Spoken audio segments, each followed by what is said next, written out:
こんにちは。行政書士社会兼労務士の小園です。中小企業経営のちょっといい話ということで動画をお送りをしております。今回は助成金補助金、として最大1億円補助がしてもらえる補助金についてご紹介をしていきたいと思います。こちらはですね、2024年問題を抱える会社さんがですね、この問題を解決するために設備投資等を行う場合に最大1億円を補助をするといったものになります。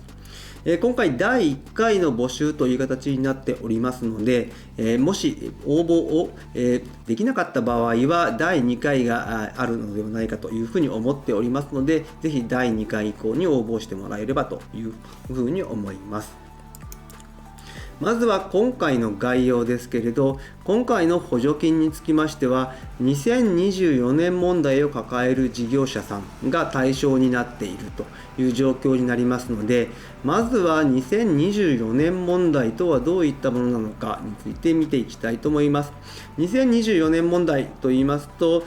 時間外労働の上限規制が適用猶予されていた事業者については、2024年の4月から適用猶予期間が終わって、いよいよ時間外労働の上限規制が適用されるといった状況になりますので、主に3つの業種になるかと思います。建設運送医師といった形ですけれど、そういった状況をまずは見ていった中で、今回発表されております設備投資緊急支援事業とはどういった事業なのか、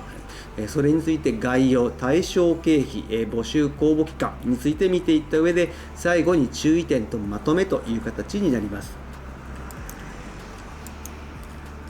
まずは2024年問題の発端となっております時間外労働の上限規制について見ていきたいと思います。2018年の働き方改革関連法案の改正によって2019年からスタートをしている働き方改革ですけれど、2019年の4月からは大企業、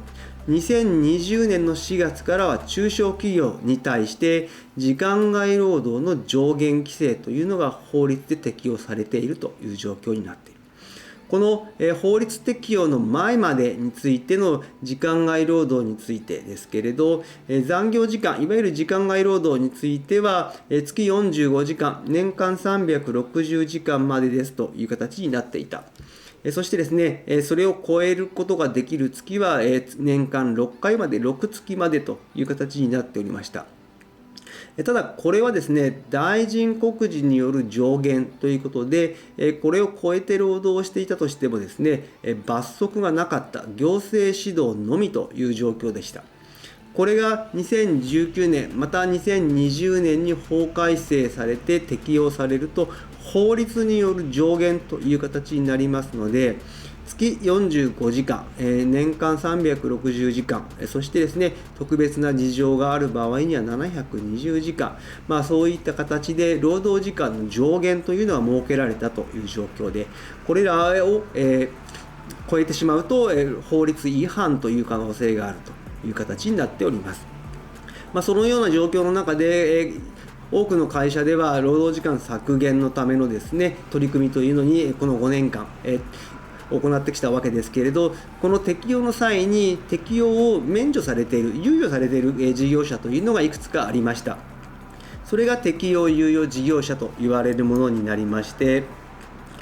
建設の事業、自動車運転に関わる業務をされる方、そして医療に従事する医師の方、この3つだけではないですけれど、この3つに関しましては適用猶予という形で当時の適用が見送られたといった状況になっております。これが適用猶予期間が終わりまして、2024年の4月からいよいよ時間外労働の上限規制が適用という形になっています。時間外労働の上限規制が適用といってもですね、当初適用されていた2019年、2020年に大企業、中小企業が適用されているような上限規制と全く同じというわけではないんですけれど、やはりですね、この上限を超えて労働をした場合は罰則になる、違反になってしまうという状況になってきて、かなりですね、ここへの取り組みというのが問題になっている。そういったところの労働時間の上限限規制の結果で生じうる問題というのはですね、2024年問題として取り上げられているといった状況です。この2024年問題ですね、時間外労働の上限規制が適用されることによってどのようなことが起きるかということですけれど、例えばですね、各種価格の高騰ということで、運送業における、運送料金の値上げ、建設業における、建設された住宅価格の高騰というのが懸念されている。また、医療に関しまして言えば、時間外労働が制限されてしまいますので、病院等における診療時間の短縮化ですとか、緊急診療、そういったものへの影響が懸念されているといった状況ですね。また、建設業、運送業は、医業だけではないですけれど、今全体として人手不足による倒産というのが増えてきている。人手不足だけではないですが、倒産件数自体は2023年からですね、2024年にかけてもどんどん増えているという状況で、もうすでに2023年を上回る見込みで、倒産件数が増えているという状況になっています。また人手不足、労働時間の削減ということになりますので、物の配送にも時間がかかる、また建築にも工期が伸びていくといった状況になっておりますので、さまざまな問題が懸念されているといった状況が2024年問題という状況になっております。こういった2024年問題を解決するための補助金として出されたのが設備投資緊急支援事業と言われるものになっております。これはですね、2024年問題への対策として生産性の向上ですとか、競争力強化のために必要な機械設備の導入のその経費の一部を助成をするというものになっております。この緊急支援事業に申請ができる対象の事業者というのは、東京都内に本社もしくは支店がある方、そして2年以上事業を継続をしている、そして2024年問題対象の事業所ということで、運送物流建設等の業種であること、そして人手不足の対策に必要な機械設備等を購入をして導入をする場合には、こちらの事業への申請が可能という形になっております。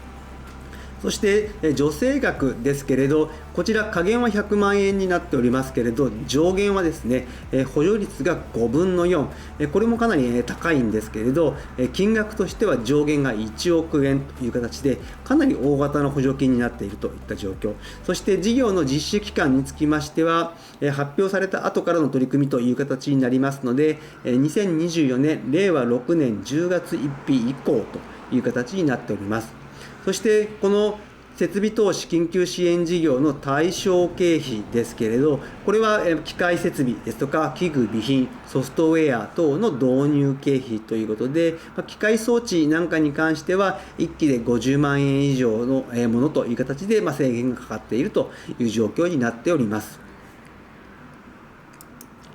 そして最後に注意点とまとめとなります。今回の支援事業の申請の仕方なんですけれど、2段階になっております。まずは申請予約をして予約番号をもらった上で改めて申請をするという形になっております。申請の予約に関しましてはもうすでにスタートをしておりますけれど、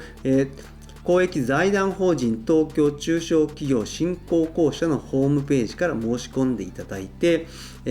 申請予約は5月の21日までという形になっている。また申請の受付は今度は J グランツを使うことになりますので、J グランツによって5月の8日から5月の24日までの間に申請をする。そして申請をしていただいた後にですね、書類審査があって面接審査がありまして、9月中に対象者が決定をして10月からスタートという形になっております。したがってですね、申請予約はホームページからできますけれど、申請自体は J グラントを使いますので、J グラントを使う場合は GWithID プライムアカウントが必要になってきます。こちら取得までにですね、最近は随分早くなりましたけど、10日前後がかかるかと思いますので、こちらを申請しようと思う方はですね、まずは GBiz の ID 持っているかどうかの確認をしていただいて、申請予約と同時にですね、GBiz ID の申請もしていただいて、てアカウントを取得してもらえればというふうに思っております。今日の内容が明日からの経営にちょっとだけ役に立つことを願っております。ご視聴ありがとうございました。それではまた次回。